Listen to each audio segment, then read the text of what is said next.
hockey.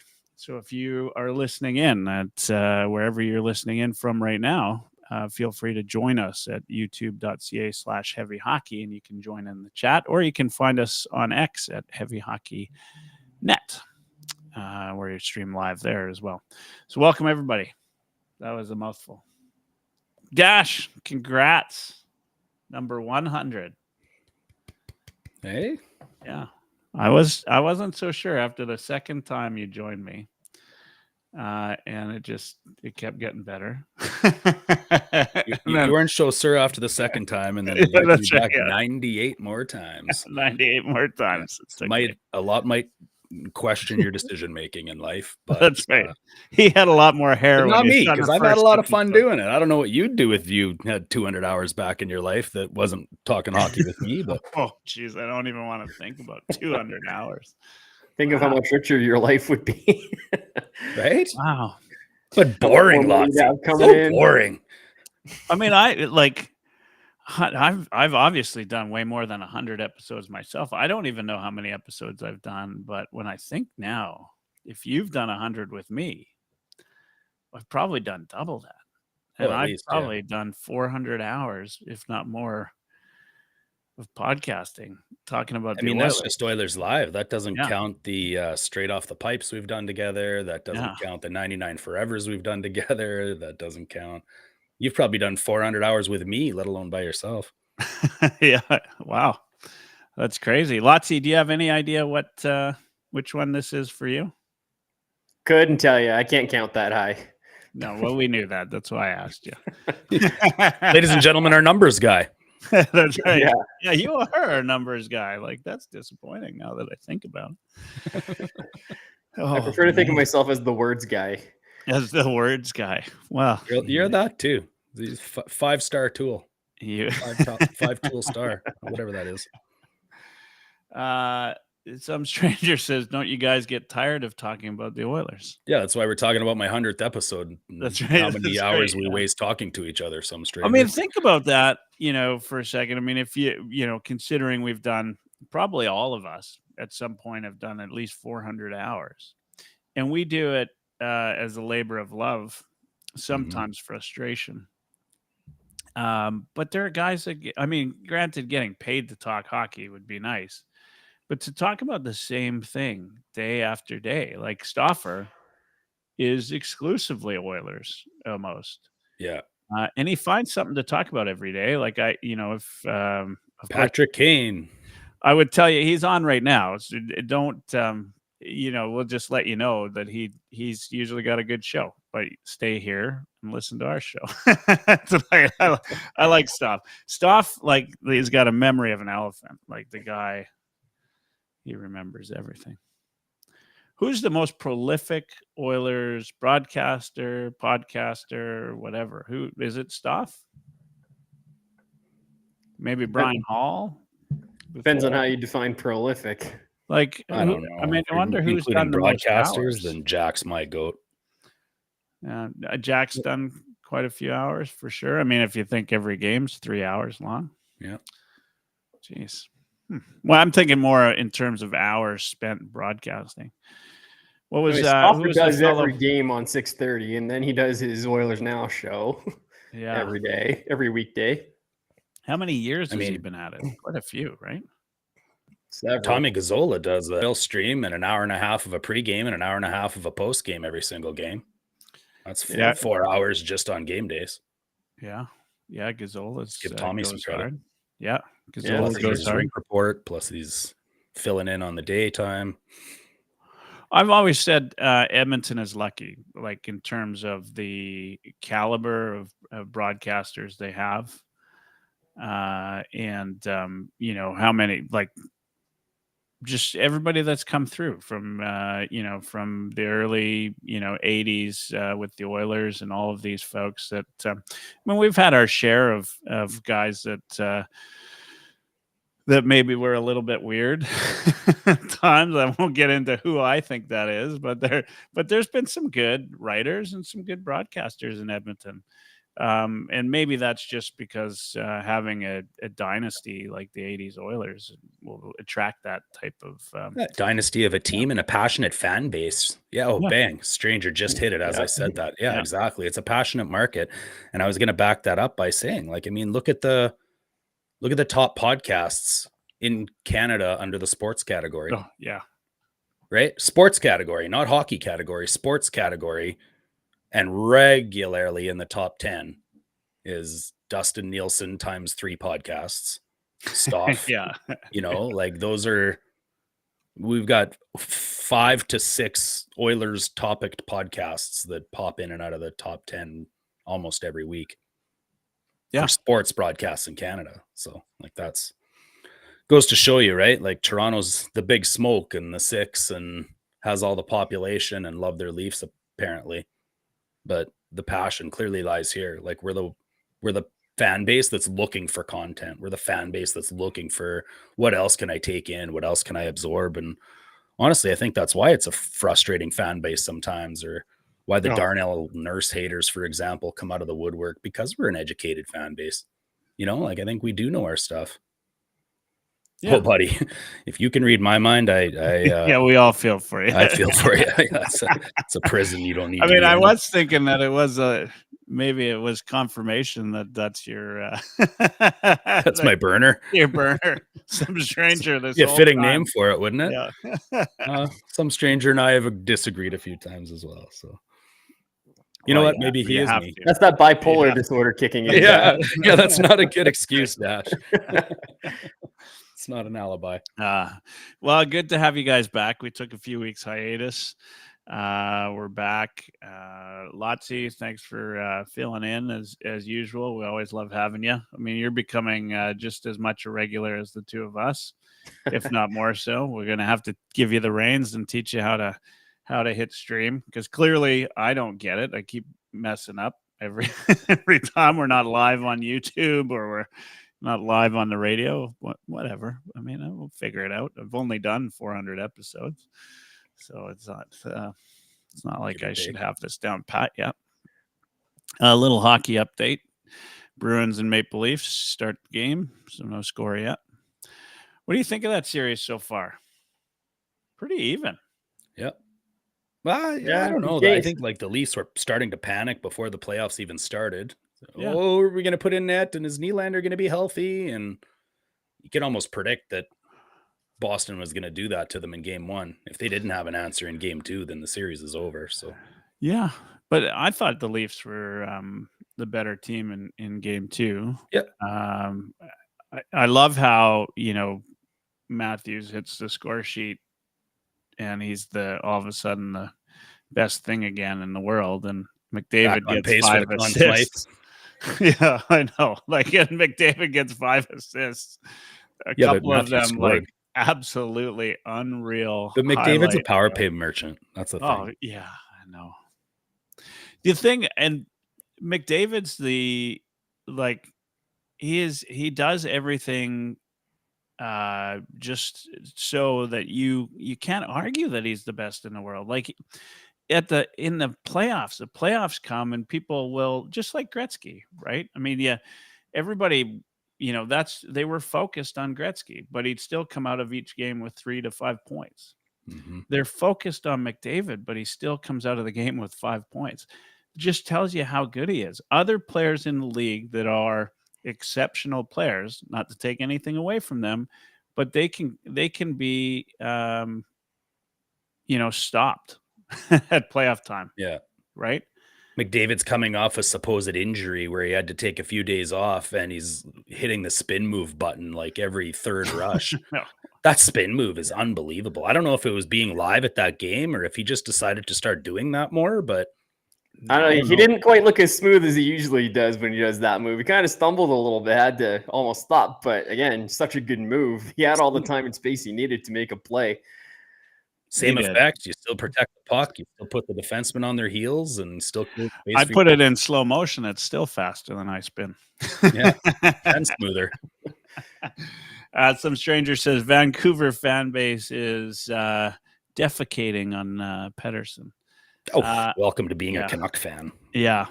I mean, let's be fair. I mean, that would happen in Toronto or in Edmonton too, right? If They were shitting on Nuge a few series ago. Yeah. You know, well, yeah, it can happen to anybody. Good. I mean, this is, but let's also be fair. Outside of Vancouver, pretty much everybody's picking Nashville. Right? I did. And now that that save Demko made in game 1, the split save on the 2-on-1. I had taken Nashville in our internal draft, and I saw that save, and I was like, oh man, maybe I should change it. but he's out. He's out, and I honestly think the Canucks' fortunes rise and fall with or without Demko.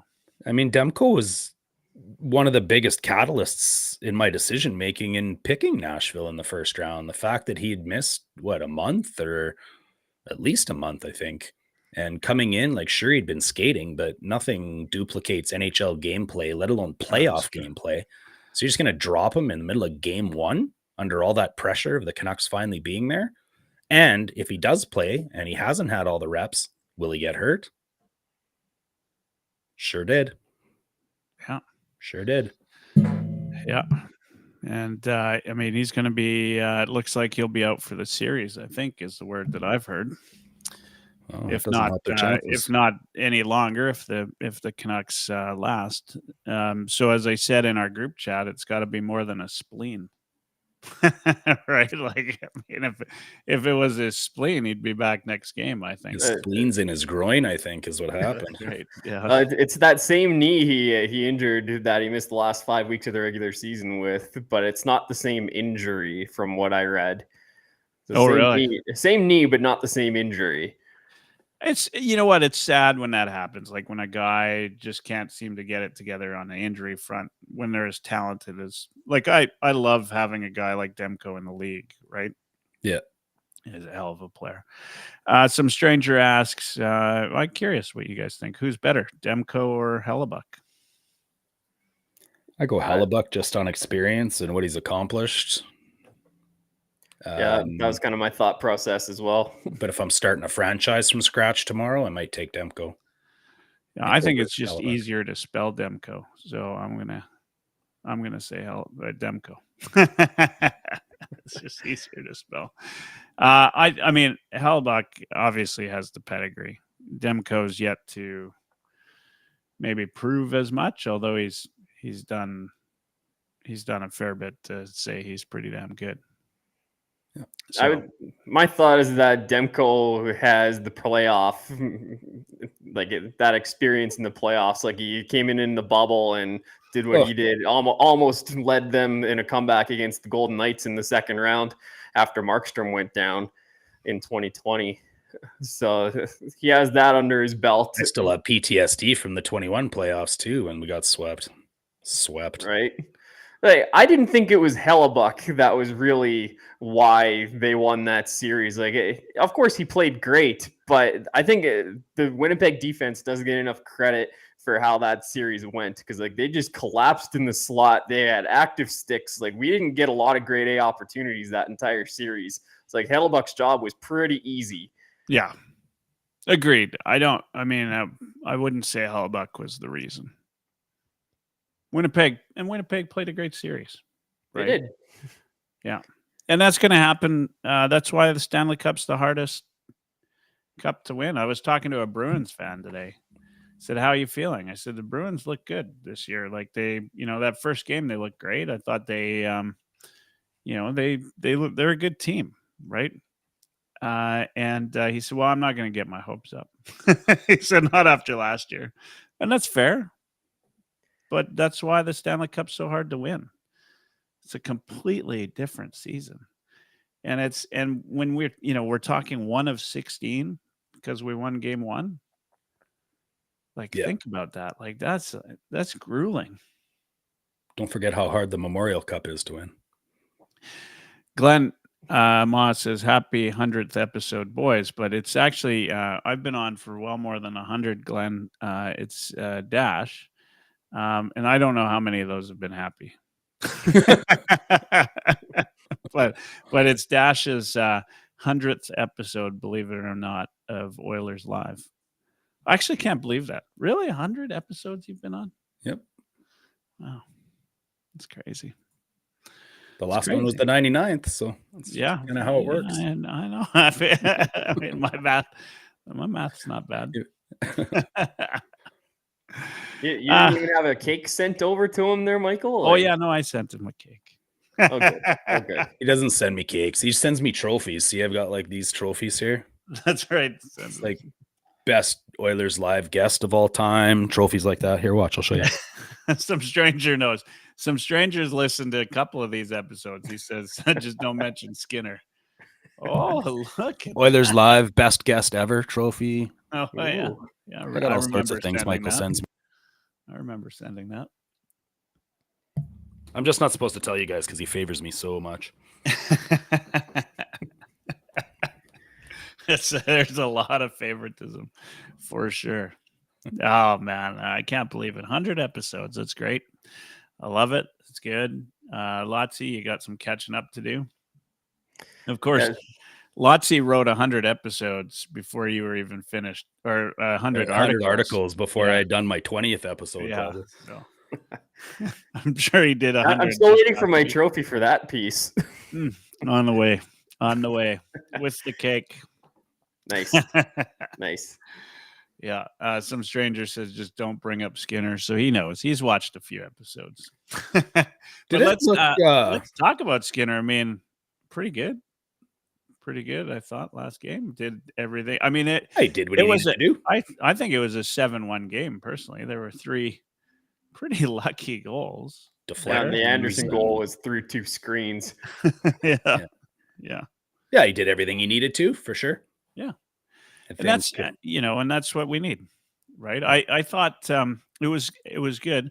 Hey, what is it? 7 years since we won a game 1? 7 years since or 7 series, not 7 years. 7 series.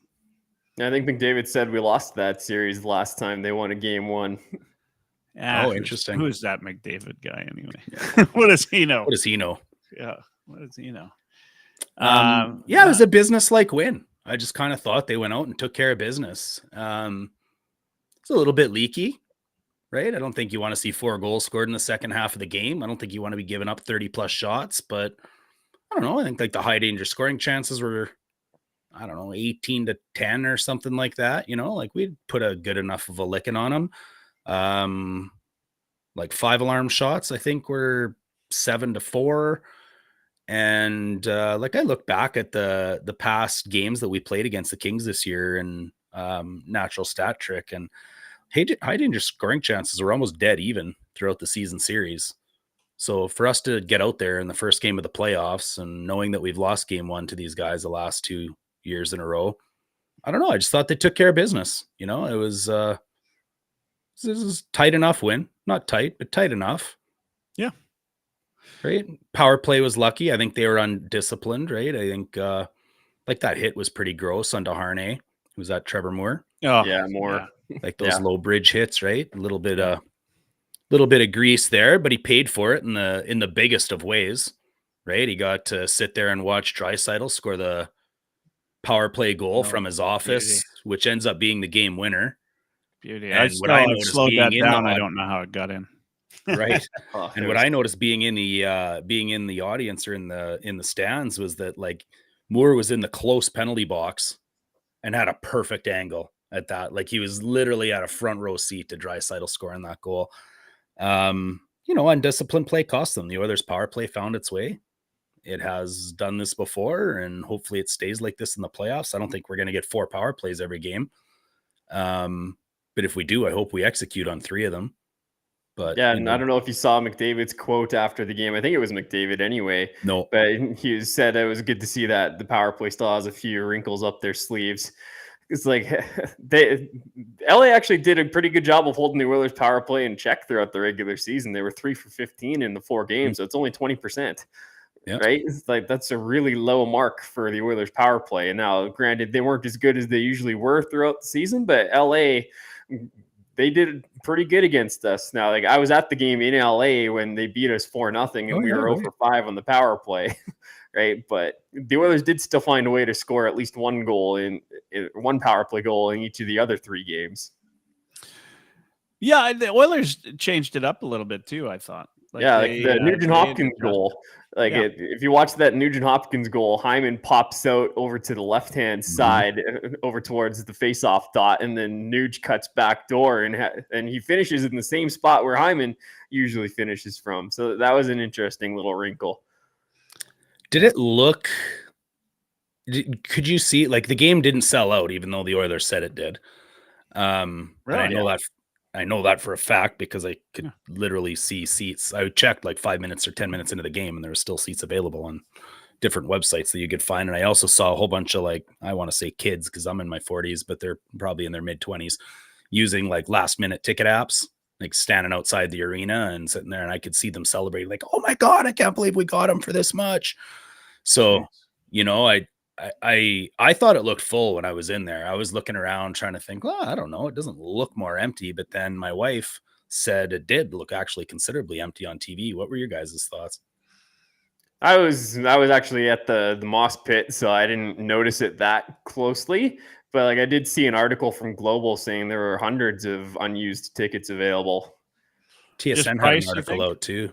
Oh, for sure, Michael. For sure. It's ridiculous. Like ridiculous. Like their price probably went up 70%. Yeah. Right? Like it's your bottom end price now is $300 per seat for the nosebleeds. And they tried to take the black market out of it, right? You know, they thought that, well, if everybody's paying $500-$600 a seat, then why don't we just charge that? But like everybody that was buying the seats for 150 to 180 and sitting in the 200s, they're not there now. Right. And I did think it was a little bit quieter than most playoff games. I didn't know if it was a nervous thing or a game one, but I thought about like the Toronto factor. That rink got considerably quieter when they raised their ticket prices in Toronto because everybody had to go with a colleague or a customer instead of with their buddy that they'd get hammered with. Right. Only businesses can afford these tickets now. And well, I wanted to ask, about the like the in-game. Was it you thought it was quieter? I did think it was quieter than past playoff games they'd been to. That said, that's the first time I've sat in the upper bowl in a playoff game. So maybe it's just a different perspective up there. But yeah, I thought it was like the loudest it got was them just constantly hexing Talbot, right? Like you didn't have those top level, like, let's go Oilers, where it felt like the roof was coming off the place. Yeah. I think there's probably a couple of reasons for that. Like partly just because like this is the 5th year in a row we've made the playoffs. Like it's become an expectation that we're in round one. We're not just excited to be in round one anymore. Can't believe that. Yeah, you're right. I think the price is going up has kind of flushed out some of the fans who are super excited to be there, and the people who can afford it probably go to a lot of extra games. So the novelty isn't there for them. And there's also probably a little bit of LA fatigue, right? And this is the third straight year we've got the Kings in the first round. So it's just like, okay, let's just get them out of the way. Like I'm certainly not overlooking them, but a lot of fans are just like, wake me up when it's round 2. Yeah. Interesting. Yeah, fair. Good points. Well, that's why we invite them for the good. It's a different experience. I thought this game one, it was different for sure, but I don't know. I just found ISO camming a lot. Like I couldn't take my eyes off Hyman for the most part, but McDavid and those spin moves and it's lost in my view of McDavid because like a lot of people were talking about Hyman, but watching McDavid and how he played. While I appreciated Hyman, McDavid's just unreal, right? And like this, we're not talking just any old game. This is playoff hockey. Yeah. And he's still Sean. But Hyman, man, like he didn't just score goals. He was making plays. Like he could have easily had a couple more assists too. Yeah. He had a breakaway. Yeah. And he had that empty net that he missed. It was kind of a play off the backboards. It was an awkward finish, but he just missed that. He was their best player. Like, it's crazy to say that when somebody had 5 points and you have McDavid and Draisaitl on your team. But honestly, like watching live and how often I just got caught watching him, it's the little things. It's the little things. And it's just, he's not just in front of the net. It's like what he's doing to the goalie and what he's doing to the defenseman. And he's always banging their sticks out of the way. And his timing is impeccable, right? Like he knows there's a pass coming through that has nothing to do with him. And he'll still go out of his way to go knock a defenseman's stick out of the way just in case that guy might deflect it. And it's his effort on the cycle and it's his effort on the forecheck. And it never stops with him. Like a guy like that should be hurt every second game. The way he plays, he took such a beating in front of the net. It was stupid. Like nobody since Ryan Smith has taken that much lumber in the spine in a game in the playoffs. I was just stunned by him, and I lost my hat. That's how you know you had a good night. Yeah. Some stranger talks about the shot from Henrique. It was a little surprising. Absolutely. I mentioned this early on. Like, I didn't have Henrique pegged on the top line ever, but it was a great move by Knobloch. Like it seemed to open up the rest of the lines, if you ask me. And he was capable down, and he's got the skills that fit those two guys. Yeah. Like Henrique can play anywhere. We got him for his versatility, right? Yeah, he can play third line center, but he also produces enough to be in the top 6 comfortably. And top 6 can also mean top line. One of the 5 Swiss Army knives we have. Nuge can do that. McLeod can do that. McDavid can do that. Draisaitl can do that. They all can play center, wing, fit in wherever on any line. And yeah, it's great to have that addition. Did you know that's NHL record, that goal? No. Longest time between playoff goals, right? Oh, really? Yeah. Longest time in the history of hockey in between goals. He hadn't scored since 20. It was the Cup Finals in 2012. 12. Really? I was gonna say 11, but 12, yeah. So against the very same LA Kings.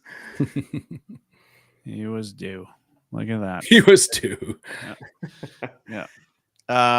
Surprised Connor Brown wasn't in? I mean, we knew the Holloway game earned before, it, but Holloway did earn that spot. Holloway looked good too. Yeah. He did look good. He's For a the amount of firecracker, minutes man. he played, like he was noticeable. Yeah, right.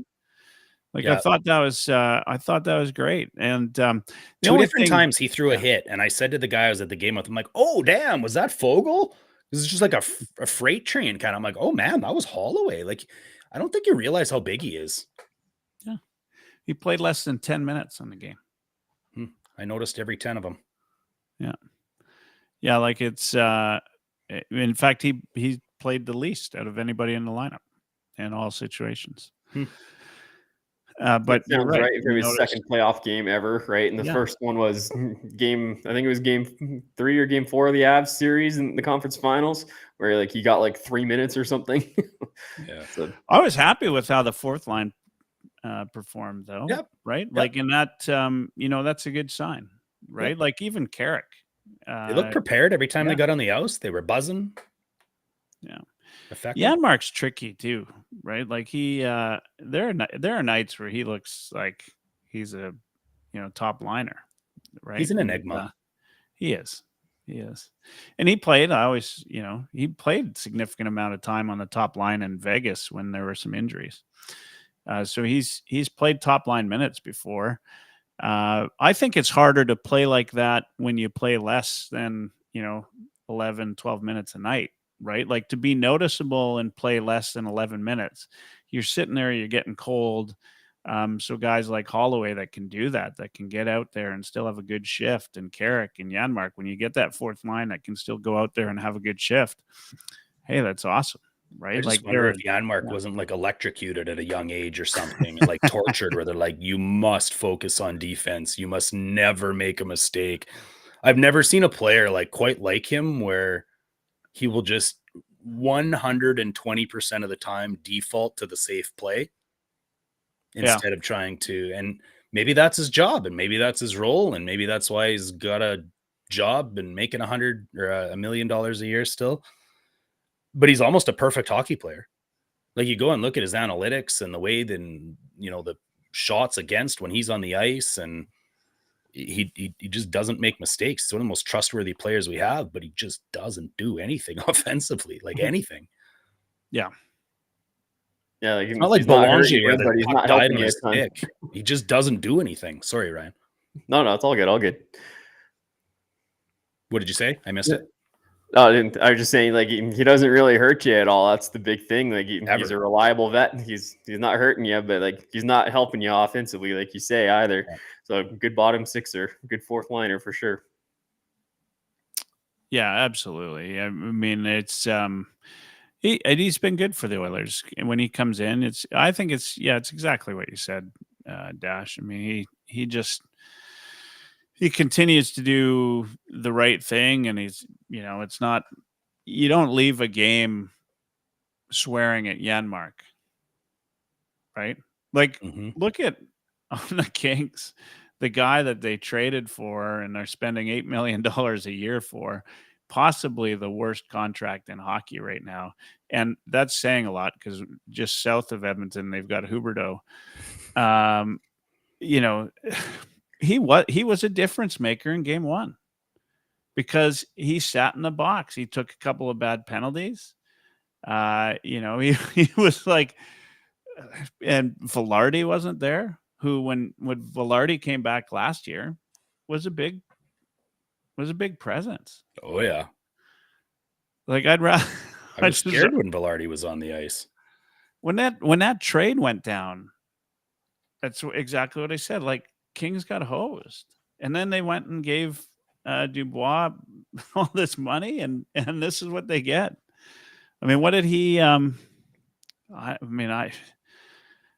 did he get in terms of ice time last game? I'd be curious. I know he was on their fourth line. Their fourth line was Byfield, Dubois, and Grundstrom. Like, I'll be honest with you, this is a little embarrassing. I shouldn't even admit this on a podcast where we talk about hockey, but I didn't know that he was number 80. And it was about halfway through the second period where I said something to the guy that I was with. I don't even remember, it was something, but like, keep putting 80 out there. Every time he's out there, we get a break, or he gets a penalty, or we get another power play goal. And he's like, PLD? And I'm like, that's Dubois? Like, seriously. I thought it was a fourth liner, like some Russian that wears 80, because I can't see his name from way ever where we were, right? Yeah. Like, it was way up there. It's like, so like, embarrassingly to admit, but just to go to show you how I know my hockey, but I didn't know who number 80 was in the moment, and I kept wanting them to put him back out. Well, it's unreal, and it's I'm just glad it's the Kings that took him. I'm sure if Chiarelli was still GMing the Oilers, we might have him on our team, but but he'd have to take Lucic's spot. That's right. Yeah, exactly. Oh man. I mean, that was the guy. And what's funny is the Sportsnet crew, as the game was winding up, they recognized Dubois as a guy that would be a key cog in the LA Kings machine, if you will. And he just had the exact opposite effect that the analyst 37th star of the game could have. Yeah. Congratulations. That's right. Yeah. That's right. That's exactly it. Are you guys at all surprised with the outcome of game one? Yeah, I can't lie. A little bit. And more, maybe it's just recency bias.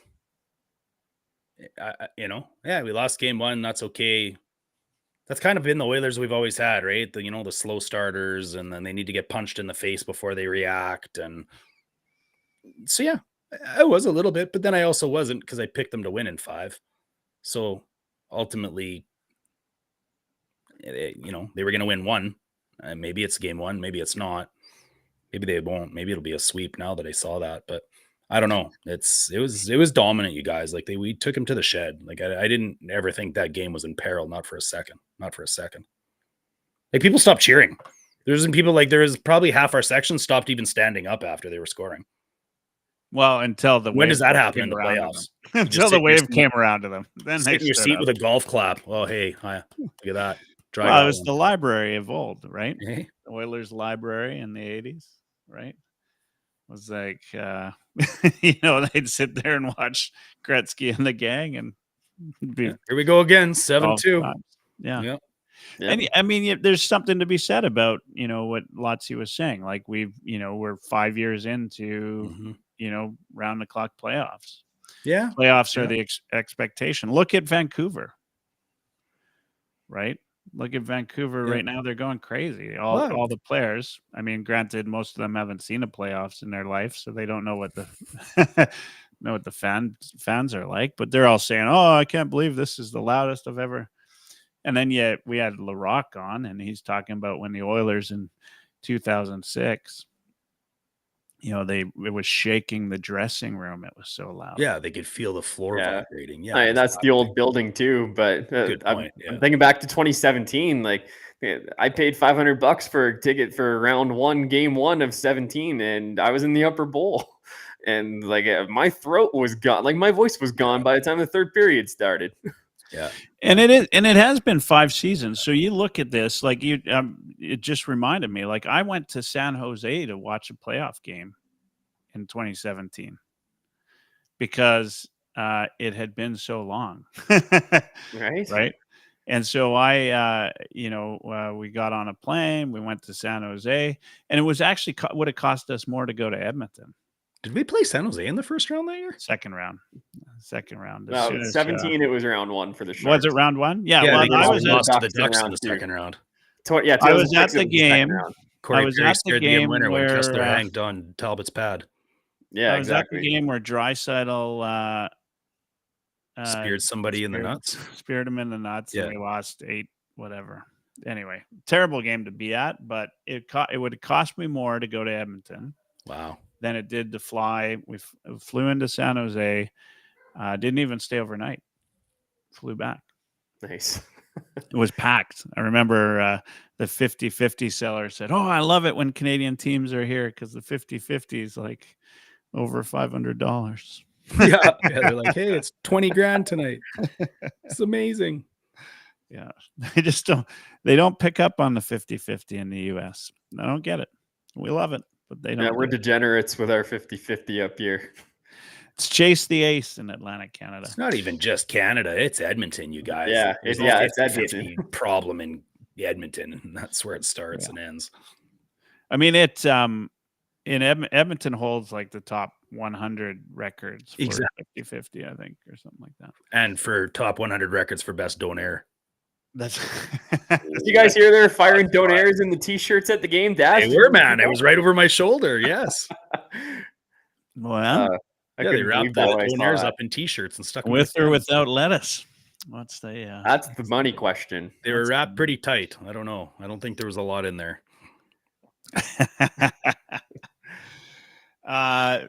Some strangers asked, do you guys notice the Oilers are a lot more disciplined now than last year? I'll start on that one. I think it's game 1. Yeah. So, hard to say. And it's a lot easier to be disciplined when you get a 4-0 lead. So I'll say that too. But I would like to see the Oilers. Like I thought, look, I'm fine with lack of discipline if it's something like Hyman buzzing the net, right? Or something where Perry's just getting under people's skin. Like depending, some penalties are good for the overall health of the of the series, right? Yeah. But stupid penalties, I'd be happy if we don't see any of those. And so far so good. But I'd say it's too early to tell. That's my view. My answer is the same. Game 1, hard to tell as a team, but what I did notice is certain players playing with more discipline. And for me, the biggest standout was Vinny DeHarnay, because last year, I thought he maybe was like the most undisciplined player against the Kings in that first round. And that was his first playoffs, and maybe he was overhyped. And I don't know if you guys remember, but he took a couple of really bad penalties and cost us a little bit. And yelling at the ref the whole time too. Exactly, screaming at the ref. So I noticed that he'd really tightened it up. I noticed like Perry and Kane really picking spots as opposed to just being crazy out there. I do have to tell you, no, I'll say it after. But I have a funny thing to say after Ryan does his answer. I mean, you can't really say too much different than you guys, but like listening to Corey Perry talk today, like talking about, like that's something they're talking about in the room is playing hard between the whistles and not falling for any of that crap after the whistles from the Kings. And like that's if anyone knows anything about gamesmanship, it's Perry. Yeah. Right. So it's keeping it between the whistles. But the other part of discipline is just keeping the stick infractions down. And I don't remember a stick infraction in game one. So off to a good start. Yep. Yeah. Two biggest pops of the night were when they showed George Laraque and Clem Costin on the big screen. That was probably the loudest the arena got. Yeah. Nice. George got a standing O. Good.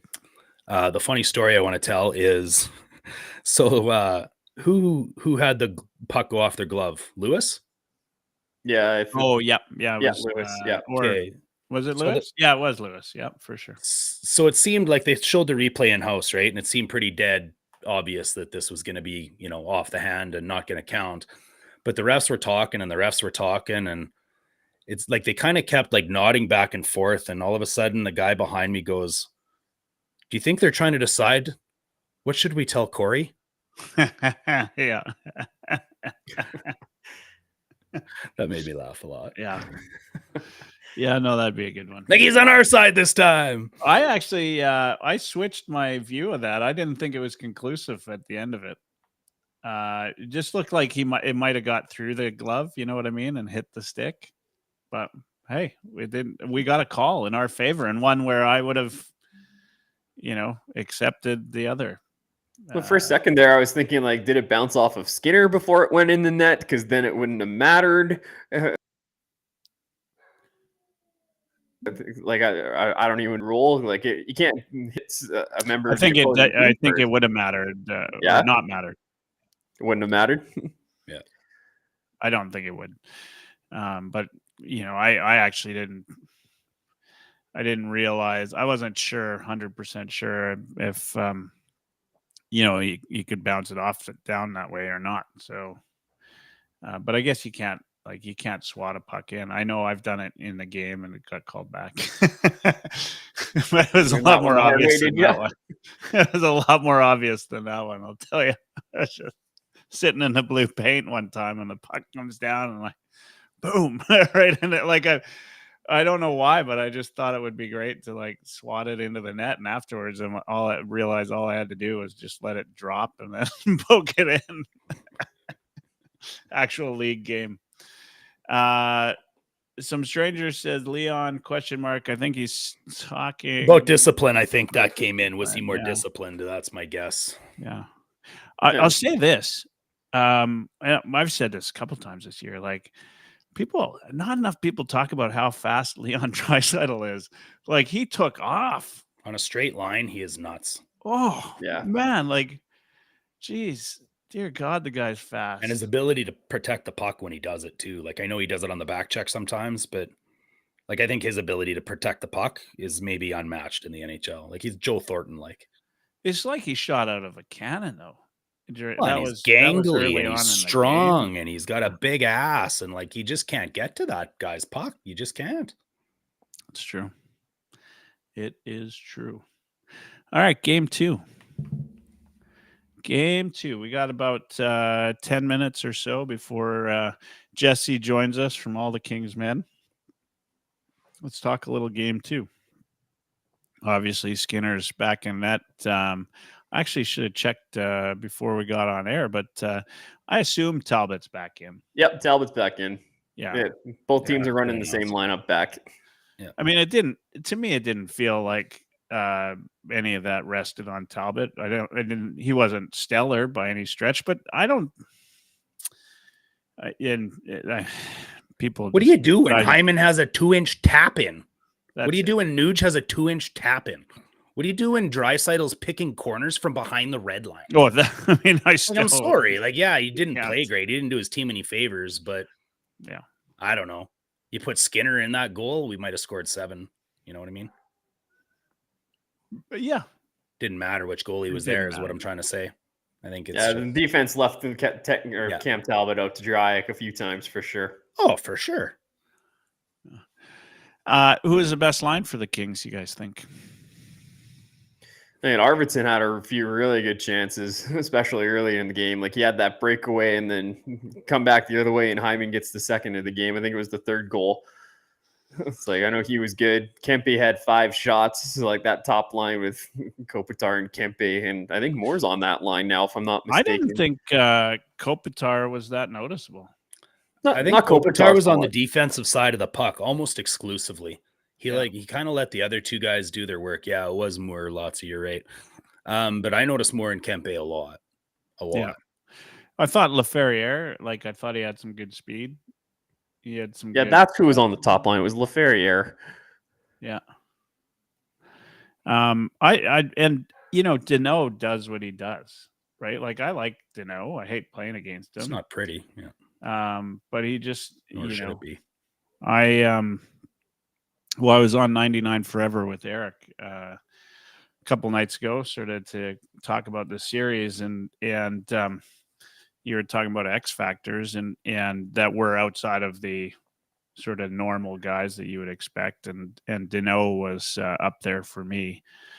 Byfield was the other for Eric, but that's a guy too that I thought wasn't as noticeable as I expected. He looked okay at times. When he puts it all together, he's going to be dangerous. Oh, 100%. Yeah. He had a breakout season, but yet he's on the 4th line to start the playoffs. Like, I know he had a bit of a slow second half. New coach. And I know he's struggling a little bit. Yeah, new coach might not be on the same page with him. Who knows? But yeah, there's a player there, though. Knobloch had coached against Hiller 2 other times in junior and lost to him both times. Oh, really? So yeah, I think I heard that on the broadcast. He'd never beat Hiller before. Yeah. But, that's the thing is there's if you're going to do something that you've never done before, AKA win the Stanley Cup, things have to change, like winning your first game. Talked about that too on 99 Forever with Friesen, which is, I thought this was maybe the most important first game we've had in a long time. I probably would have been all right with it and forgotten about it if the Oilers lost it and then came back and won the series again. But I don't know. It just felt a little bit different this year. Like this was like this team needed to come out and prove to themselves that they could, they could keep it together and do everything that they needed to do. And they did that. Like it was, 100%. Yeah, it's just, this is a team that looked like they were ready to make a run. Yep. Yeah, they took care of business in game 1. Down to business. That is an important thing because we're not going to be talking about them not having won a game 1 or specifically at home in however many years now. Next round, if we make it, right? Like that's over and done with. So what are we going to talk about now? It's just, what do we have to keep doing to keep on winning, right? So I think that's a more positive line of questioning that we have coming up from the media. Yeah. In our Oracle draft, I'll assume you guys both took the Oilers in this series. What did you take them in? I took them in 5. Lotsy. I hedged my bets in a couple of different pools. This year. So you picked the Kings? You can't hedge your Cut bets his feed. on this one. Wow. Cut his feed. What do you feel about that pick, dum-dum? Oh, I went with the Oilers in my other one. It's just because of the format we're doing, we get to repick after round 2. It's like, I just thought there was a lot of people out there just very overconfident in the Oilers. Oilers in 4, Oilers in 5, Oilers this, Oilers that. Wow. Kings had the second best penalty kill in the league. They're a top 10 even strength team. Yeah, how'd that do for them? They're third fewest goals against in the league. How'd that go for them? Yeah, not so well in game 1. But I actually, when I learned a lot about you here, Lotsy. Yeah. There's no money on the line, right? When you disappoint your parents, this is what it's like. Yeah. I'm looking down on you both in the podcast and figuratively and literally. Yeah. Jeez. I actually, before the series started, I thought that on paper, this was the one matchup that was most uneven in the whole playoffs in every round. Just because, like, when you have got, like, you could be the most defensive team, but when you're playing against Connor McDavid and Leon Draisaitl, it really doesn't matter. And you need to be able to score goals. And so I think the Oilers match up well against defensive teams. Where I don't think they match up well is against a team like, well, I think they match up well, I should say. It would be somebody like the Colorado Avalanche, right? Or a team that can score goals and be defensive, like the Vegas Golden Knights, right? Those are going to be closer matchups than something like this.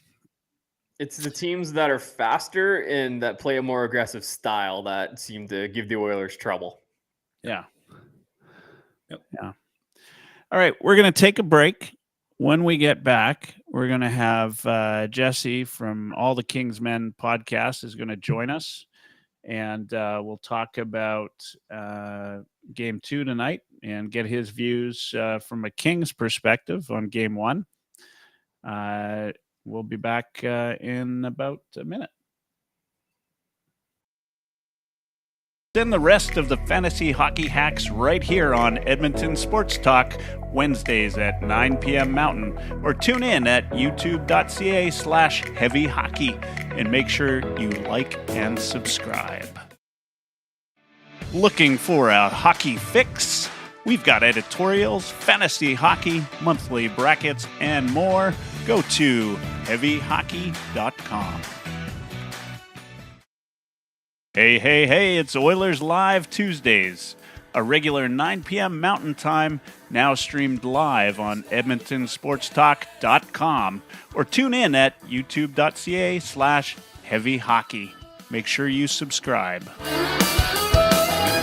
Oilers Live Podcast.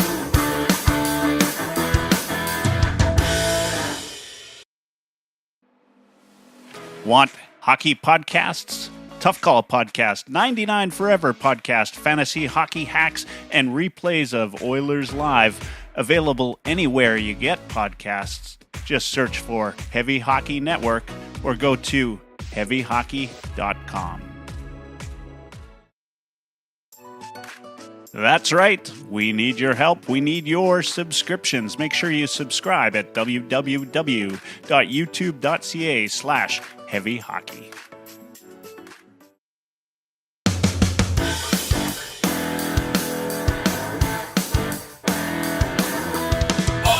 Live Podcast.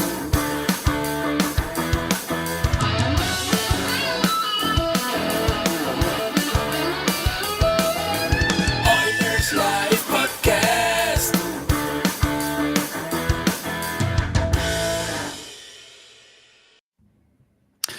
Hey, it's Michael. We're back with Oilers Live on the pregame show.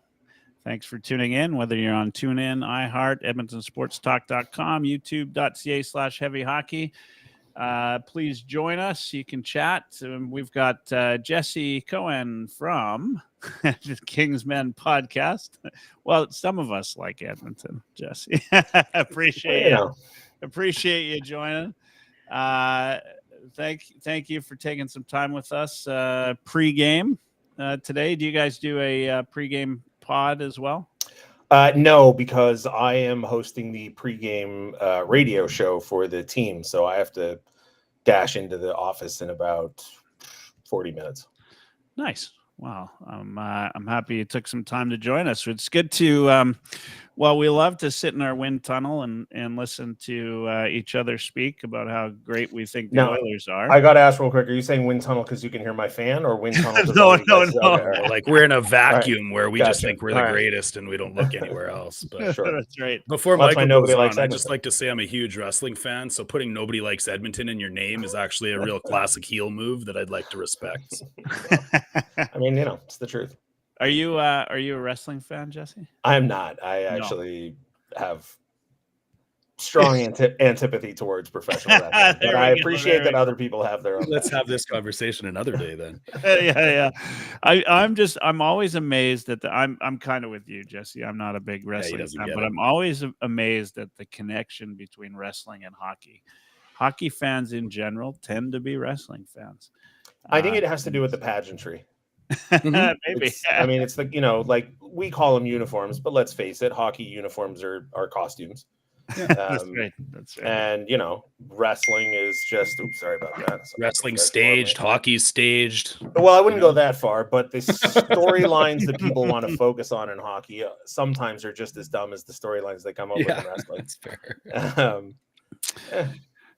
Yeah. Anyways, I didn't mean to railroad us into a wrestling conversation there, but I mean, I'll take it there. But you're happy to give me crap later. Yeah, well, appreciate you coming on, Jesse. We talked for the last hour, about the first game and how we felt about it, and obviously as Oilers fans, we felt pretty good about it. I hope so. What's your view on game one? Was it expected, unexpected? What do you think? Unexpected. Give you a game. Game one couldn't have gone much worse, frankly. The Oilers came off the top rope and suplexed the count. I don't know. Am I doing it right here? No, you're doing it right. You're doing it right. No, look, McDavid had his way, and I said on our series preview that I think Connor McDavid is boring. And I do, just like I thought Wayne Gretzky was boring. I don't, it's just a personal thing. I find the people who are unquestionably the best at something, generally speaking, there's not a lot of drama there because they're just going to be the best, right? They don't usually need to challenge themselves or come up with a sort of dramatic, right? Like Michael Jordan's flu game was impressive because he had the flu, right? Like, so Connor McDavid had 5 assists, fine.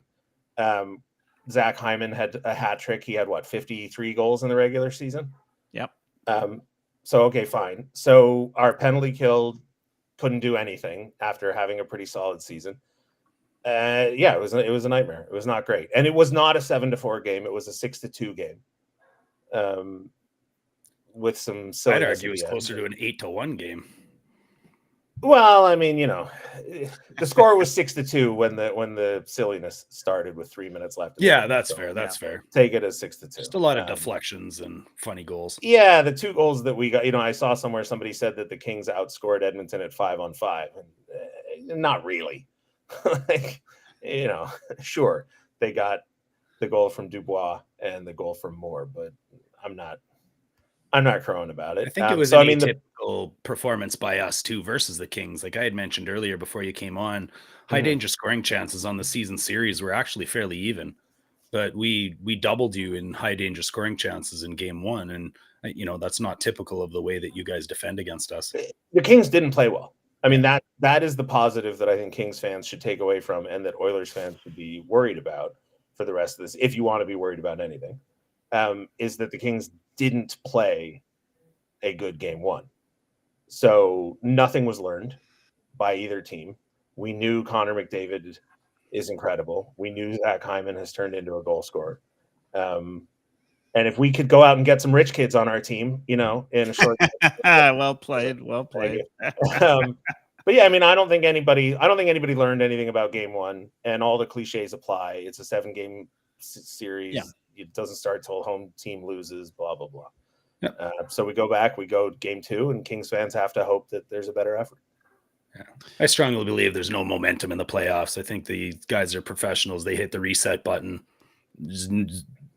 Every part of me feels like we're going to get a hell of a battle tonight. I don't know how old Dash and Ryan are, but Mike, you look like you're of a similar vintage to me. I see some salt and pepper in there. You remember the series against Detroit and Colorado in the late 90s? I don't remember which series or which year, but they traded 6-0 games. Yeah. So, yeah, to the argument about momentum, right. The history of the playoffs is littered with one team bashing another team's head in, and then the next game it turns around. So. I mean, just recency bias. 2 years ago, the Flames beat us 9-5 or something in game one, and then we took them in 5. So right. Yeah, I mean the Flames were already starting their parade on that series after that game, and it turned quick. But teams have to learn to get through that, right? I think the Oilers have learned a little bit themselves. They've had last year, of course, they had some leads in the series against Vegas. Never once, right? Yeah. Yeah, we can all agree on that one. We found some common ground here. I got to ask. I mean, we're here to talk about the Kings and the Oilers, but what's the general consensus among hockey fans in LA about this whole Vegas Golden Knights miracle health? Well, I think you're mispronouncing it. It's pronounced cheating. I think. Listen, I'm particularly bitter about it because this year I kind of took the position of like, you know what? Good for them. Stone's probably hurt. We're probably making a bigger fuss out of this than we need to. He won't be back for game one. He's got a lacerated spleen. Like, I know that's the narrative, but like, calm down. Yeah, that was me too. Then he's back for game one and he scores. And I was like, all right, come on. Shame on me. This is stupid. They're clearly doing it on purpose. Like, enough is enough. So I don't know what to make of it. It seems like a simple fix. I imagine in the next collective bargaining agreement, they'll figure something out. And in the meantime, we just have to. I just have a hard time calling it cheating, but they're certainly lying to stretch the rules, and it doesn't make it any better. Yeah, technically it's not cheating, but it is definitely awfully convenient. There's some tomfoolery, that's for sure. Yeah. Tomfoolery. That's what we'll leave it at. Well, you know what? I'll put it this way, because I frequently ask this question of coaches and trainers and players and general managers when different guys wind up lining up on their off wing. I always ask why.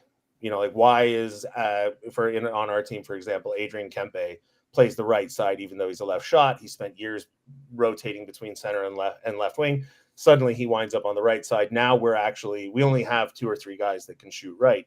And we're now actually playing them on their offside to accommodate Kempe on his offside. And so I ask why. And the answer I always get back is, it doesn't really matter. It's more about F1, F2, F3. The positions only matter, blah, blah, blah, blah, blah, blah. To which I say, if it didn't matter, it wouldn't keep happening. Yeah. So either come up with a convincing enough story for me to make me stop asking.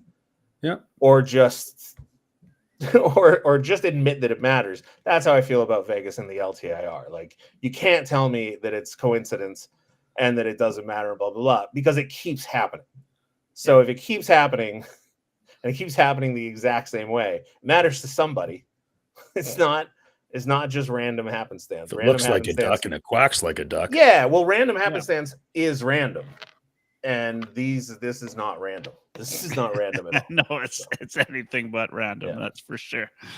That's for sure. All right, back to game 2. I mean, when you're looking at the Kings squad, which players do you think really got to change their game going into tonight? I mean, obviously as a team as a whole, but prior to you joining, whether you listened or not, I was kind of this whole Dubois thing, which, obviously in LA is probably a sore spot as well. And, I was a big Velarde fan, even though he played for the Kings, but to see him doing so well and then Dubois come in and I joked about it. I said he was a difference maker in game 1. Took a couple of stupid penalties and allowed the listen in a game where the Oilers scored 7 goals. He was one of the 5 Kings that wasn't on the ice for a goal against. So now I grant you one of them.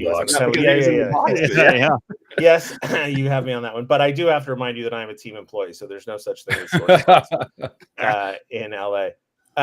Listen, the simple answer, and it pains me to say it because these are some of my favorite players, the Deneau, Moore, and Arvidsson line, which when it's playing well, possesses that kind of strange hockey magic that really great lines do.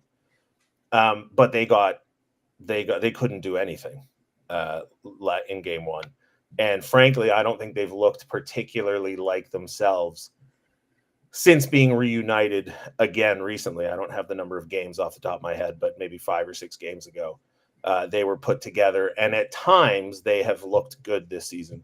But Arvidsson was out for a tremendous amount of time with injury. He came back. They were immediately put back together for 3 games. They looked great. Arvidsson got hurt 17 seconds into his first shift in the 4th game he came back. He missed a couple weeks again. While he was out, I think maybe Deneau missed a couple of games with injury. And then since then, they've reunited that line, and there's something missing. I don't know what it is.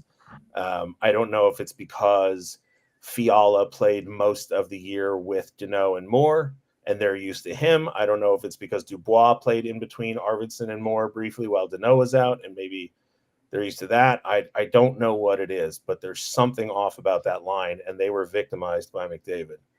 Banged up a little bit is what I thought live when I was watching. The Deneau maybe wasn't moving the way that I'm used to seeing Deneau move. Yeah, that could easily be it. And it's hard to single out which McDavid plays happened at 5-on-5 and which happened on the power play. Yeah. So one of those spin moves. Yeah. Listen, he's so good. He's boring, but he's good. But listen, I'd love to have him on the Kings. Like, I'll take boring every day of the week. I respect your resume. But the real answer is that this team is built with depth in mind, and so everybody's got to play better, right? Like, we had 5 guys who were on the ice for no goals against, but 2 of them were Engelland and Spence. One of them was Dubois.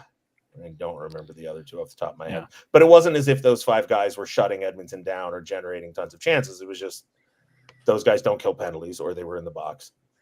And what do you think the biggest difference has been between the way Hiller deploys the team versus McClellan?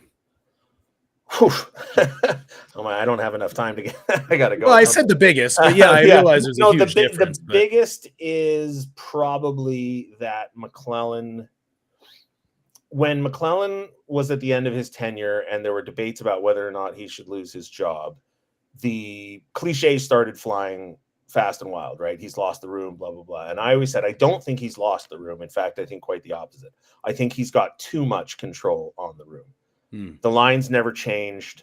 Nothing ever changed, right? And so the post-game press conferences started to become, well, what do you have to do to get out of this slump? What do you have to do to start putting some wins on the board? What do you have to do to get these points? And the answer was always, we don't know. We're doing everything right. We just got to do it harder. We found him stubborn here too.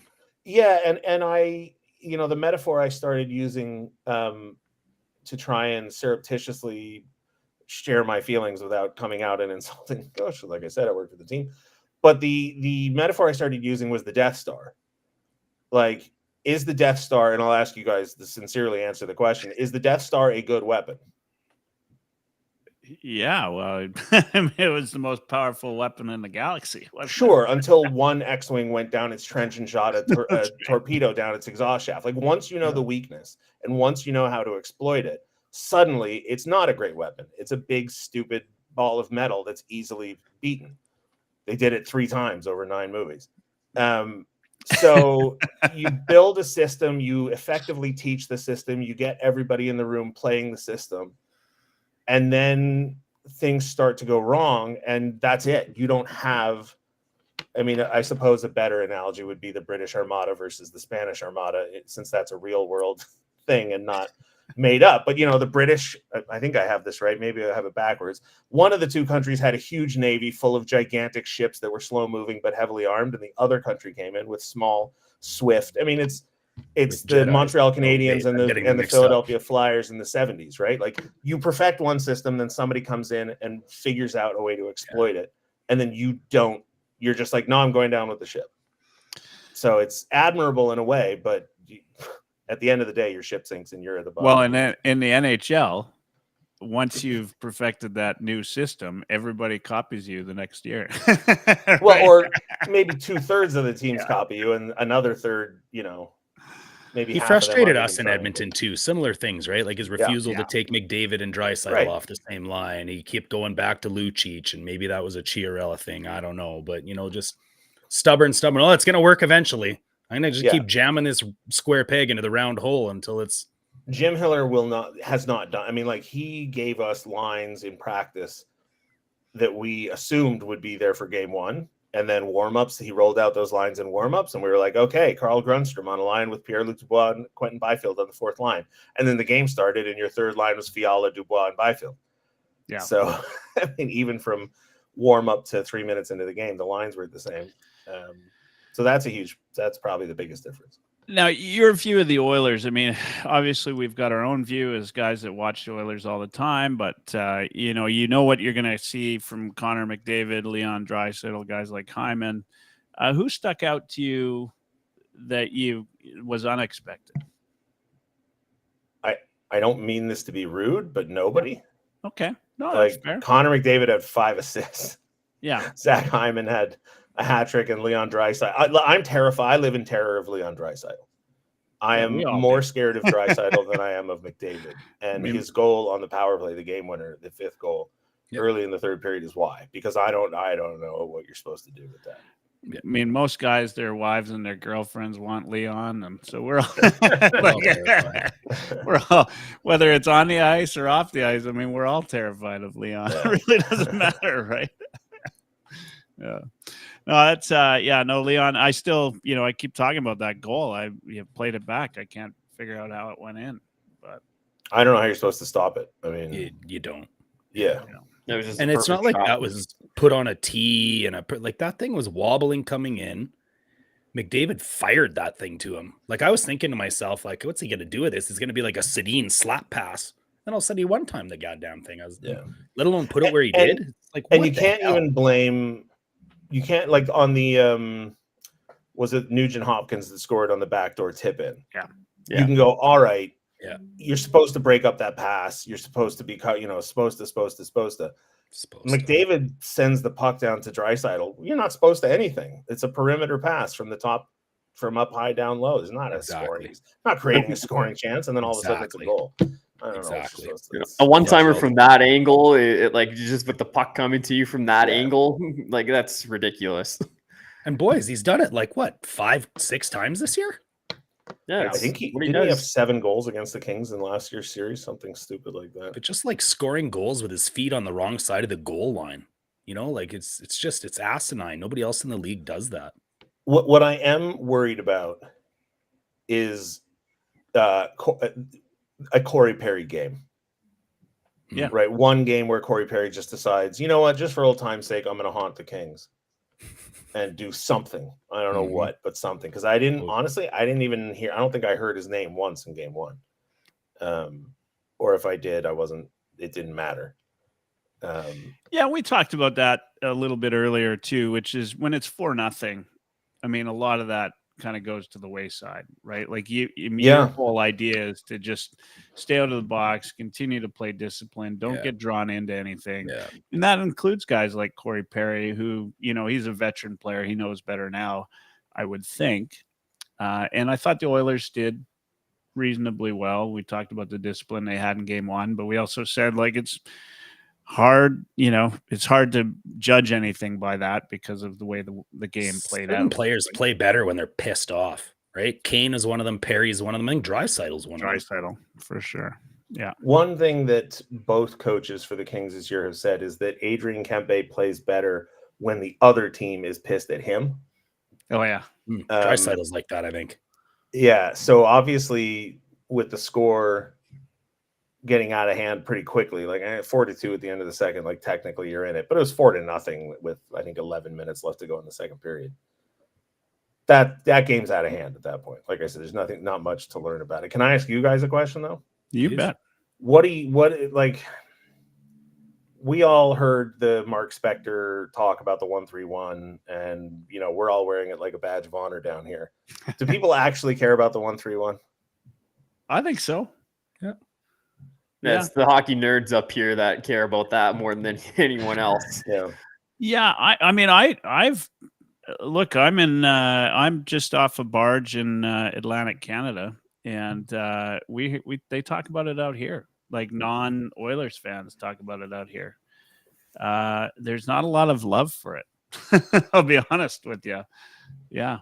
Because I only noticed the Kings dropping into it once in the game, and I believe the score was 6-2 at the time. Yeah. And Connor McDavid appears perfectly capable of disrupting it all by his lonesome. So I don't If know they keep why. doing that hitch pass where they drop it back to him at his own blue line and he just gets to skate 45 kilometers an hour, Yeah, or whatever the Well, equivalent of that that's- in miles per hour is, then nobody's Yeah. going to stop that. You can't.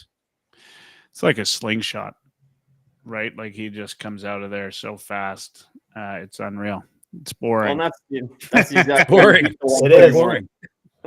That's the exact way you beat the 1-3-1, though. Like you move the puck up the ice quickly and don't let them get set into that structure, and then they're playing catch up from the moment they're in the defensive zone. So yeah, the Oilers did a great job of preventing them from getting into that 1-3-1. Everybody sees it coming. It's not like the Kings don't know that hitch pass is there either, right? Like you could see the one play, like Bouchard's just looking back at him now, and as soon as he's got enough speed, boom, there he goes, and still created a scoring chance. So we got you for another 10 minutes. We're on air for maybe another 10 minutes. So I've got to ask. I mean, it's LA. LA is a big city. Lots going on. What's the playoff atmosphere like in a city that size? That's not a typical sort of snow on the ground, ice. Lakers City. So Yeah. I may get myself into trouble with this one. Lord knows I've done so in the past. First of all, though, I got to correct you. LA is not a city. LA is 20 cities held together with paper clips and chewing gum. And a couple of years ago, I moved into an area that's known as the South Bay, because that's where the office is. That's where the practice facility is. And because of traffic patterns and other things, I, generally speaking, try not to leave the South Bay as much as possible. So the notion of like a mood around LA is really hard to pinpoint because That's fair. ton of people spread out over a ton of space. It's like I have no idea what people in Glendale or Burbank or Long Beach or Carson or Torrance or the Valley or what are the sports Studio stations City talking about? Are they talking about the Lakers? Are they talking about Bronny coming? Or are they talking well, about I got to tell you, I Kings, don't have time right now to listen to the sports stations, so Fair I enough. couldn't tell you. But I will tell you that being a Kings fan in Southern California has always been a minority experience. I had a conversation with a host of a local sports talk radio station. This is probably, it might have even been 15 years ago. But he said that when they do actually talk about the Kings, their calls go through the roof. They get a flood of calls from people telling them to stop talking about hockey. That was not where I thought you were going. And go back. That's a true story. He told me that. So we've got a sports station that we're broadcasting on right now, Edmonton Sports Talk here. And it's, the comments come into this station and it's the opposite. As soon as they stop talking about the Oilers and they start talking about the Edmonton Elks CFL football team, or they start talking about MLS soccer, text just bombard. Talk about the Oilers. Talk about the Oilers. Now, I will say this. We had a practice on Saturday at the practice facility that we opened up to fans. It was like a fan fest / practice. And I don't know how many people turned out, but it was huge. They stuck around well after the players had left the ice. We were trying to do the media availability in one of the locker rooms. And if you go back and listen to it, you can hear the host screaming at the fans and the fans screaming and making a ton of noise. So, I mean, there are definitely devoted Kings fans, and I think the mood is optimism. There are obviously going to be pessimists in the crowd. Historically, that is the flavor that I have taken on. But I was optimistic going into this series because I believe in the theory of the team, which is depth over high ceiling. And obviously it didn't go great in game one. But I have seen, I think Kings fans have gotten a lot more optimistic over the last 3 years. And I don't know if there's a meaningful difference to be drawn between hopeful and optimistic, right? Because people want to beat the Oilers, right? They want revenge. It's been 2 years in a row. It's Edmonton again. So people really want to beat the Oilers. So I don't know how much of it is people, breaking down the series and saying like, well, Drew Doughty's having an excellent season, but Matthias Ekholm, he's quite the defender. Like, I don't know how much thought is going into it and how much of it is just not these guys again, for God's sake, let's go beat them. how we felt about the Dallas Stars in the 90s, really. Yeah, I'm sure. But like history would tell you that it is almost impossible to beat the same team 3 years in a row in the playoffs. Even in the Oilers in their run, the Flames had to sneak their 89 cup in there. And, there was just rarely happened like that. So I think there's a lot of pessimism in Edmonton as well, thinking, I don't know if we can do this 3 times in a row. I think there's also something going on in the Kings part of the world where 2 years ago, they were an underdog story that everybody fell in love with. Went into the playoffs, no Arvidsson, no Doughty, ragtag bunch of, misfit pieces that came together and made the playoffs, took the mighty Edmonton Oilers to 7 games. Rah, rah, rah. Then they went out and got Kevin Fiala. They had Doughty and Arvidsson in the playoffs, if I recall correctly, but I think Fiala and Lizotte and maybe Velarde were a little bit banged up. But it was like year 2, okay, we sort of belong here. We've added some pieces. And then with the acquisition of Pierre-Luc Dubois, the rhetoric and the way the team saw itself totally flipped. So now, you take a team like the Toronto Maple Leafs this year, or maybe where the Capitals were in the final years before they won the Cup. You get these teams that get to a point where it's like, okay, if you don't win the Cup, we don't care what happens in the regular season because and usually it happens because of years and years and years of dashed expectations. Toronto loses in the first round, however many years in a row. And then it becomes like, oh my God, these clowns can't even get out of the first round. What a joke. Ha, ha, ha. But then they get out and then they immediately get, stomped in the second round and you go, okay, these friggin' guys. I don't think the Kings earned that status as a team that it doesn't matter what happens in the first round. But by virtue of acquiring Pierre-Luc Dubois and Kevin Fiala over the last 2 years and increasing our own rhetoric ourselves, we've become a team where it sort of doesn't matter what happens in the regular season. Like if the Kings lose again to Edmonton, I think a lot of people assume that there will be severe consequences. Nobody, I think, knows exactly what they'll be, but the conversations have been had. People know it. And so there's also a lot of just emotional weight on this series. Yeah, that makes sense. Were you pre-playoffs and going into that final game, and I mean nobody saw this being the series up until last night, right? Were you hoping for Edmonton, or were you? That's a tough one because it was a weird end of the series, right? Like the day before Dallas lost, which meant it couldn't be Vancouver. I don't remember exactly the timeline, but it couldn't be Vancouver after the second to last day of the season. But it could have been 3 teams heading into the last 2 days. And then that last game, right, where it was just shifting back and forth and back and forth. I think most Kings fans wanted Vancouver because of the regular season record. I think it was 3-0-1 against Vancouver. Oh, you have a perfect lineup for those guys. Yeah. Yes. And obviously we didn't know that Demko would get hurt. But I'm not sure that I wanted Edmonton. I don't want, I mean, the real answer is I didn't want anybody. In 2018, I said I wanted the Golden Knights because I thought it would be fun. It wasn't fun. So I've stopped.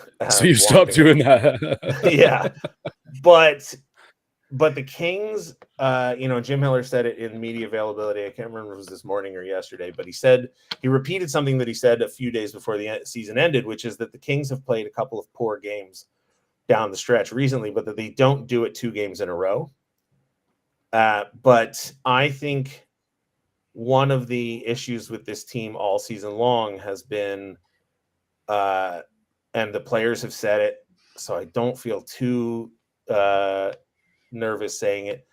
The team seems to be really eager to feel good about themselves and take it easy. And you can go through, and the most disappointing games of the season have come against Buffalo, Anaheim, Chicago, Columbus, Montreal. Trying to self-load manage. Oh, we can take it easy tonight. Yeah. So for me, it was like, if we go again against Vancouver, are we more likely to see that comfort level show up? Whereas if it's Edmonton, a team that's beat us 2 years in a row, a team that has Connor McDavid, that has Leon Draisaitl, you'd hope that they absolutely wouldn't take a night off. And then unfortunately, game one, the first 30 minutes of game one did not look great. So if I'm a Kings fan, I probably want the Oilers first round. And it's the same theory I had in wanting the Vegas Knights in the first round. Get that monkey off your back and beat the guys. Gain the confidence out of it, right? If the Kings come out and take the Oilers out in 5 or 6 or 7 games, it might be like 2011 or 2012, whatever year that was for the Kings, where after you guys were down 3-0 in the first round, and all of a sudden, it was 2014. I'm not expecting that. I predicted Kings in 6 just because, Connor McDavid is super boring. But no, like you said, I can't remember which one of you said it, but yeah, it's hard to beat the same team 3 years in a row. Yeah. These teams know each other. I think it's funny that neither team has the same coach that they did for the last 2 years. Yeah. Well, we didn't. If you were going to do it, it would have been last year. That whole McClellan versus Woodcroft and Pupil versus Master. Yeah. And I know neither of us really found it all that fun when the coaches were changed. I'd have to say that. Hey guys, we're down to about the last 30 seconds. So just do around the horn in terms of what you guys think the outcome of tonight will be. We'll start with Ryan. You've been quiet there in the corner. What's thoughts on tonight? By the way, Jesse, unbeknownst to your followers, but Ryan took LA to win this series. Attaboy. Ryan, what's your idea on the score tonight? Quickly, 15 seconds, go. 15 seconds, go. Tighter game tonight. I'll go 3-2 Oilers. Dash. 4-2 Oilers, more typical game than we see. It's probably an empty netter. 5-2 Oilers for me, Jesse. 3-2 Kings. Connor McDavid gets 2 points. All right. Thanks, guys. Have a great night. Thanks for joining us, Jesse. If we can get you back next week, if there's a game on Wednesday. If it's a road game, possible. If it's a home game, no chance. It is a home game, so we wouldn't. For you, it'd be a home game. Yeah. All right. Well, everybody have a great night. Thanks for tuning in. Make sure you like and subscribe on YouTube at youtube.ca/heavyhockey. Proud to be a friend of Edmonton Sports Talk. We'll see you again next week, 5 p.m. Mountain on EdmontonSportsTalk.com. Have a great night.